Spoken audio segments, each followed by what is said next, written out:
Pozri sa na nás. Dokonalá reklama na préru. Dvaja cudzinci, čo sa ešte pred 10 minútami snažili jeden do druhého vliesť, aby nemuseli myslieť na to, akí sú prázdni. Nekas to, Klára. Bolo to fajn. Fajn? Adrián má v hlave stopky. Tik-tak, tik-tak, tik-tak, tik-tak. Počujem ich tikať až sem.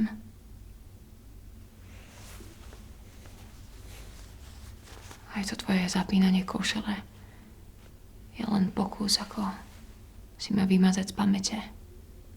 O minútu už nebudeš vedieť ani ako chutím. A pritom to máš tak rád, že? Neprežívaj to tak.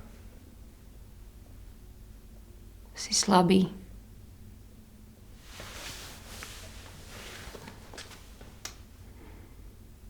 Pripomínam ti len tvoj život. Pripomínam ti, ako ho nenávidíš.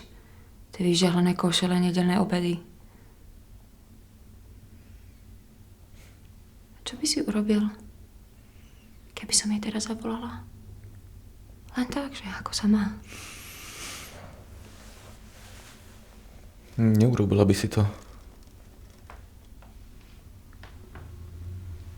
Tvoja úbohosť je to jediné, čo je na tebe ešte pravdivé. Máme dohodu, Klára. Tak pozor na jazyk. Hej. Kľúče nechaj v schránke.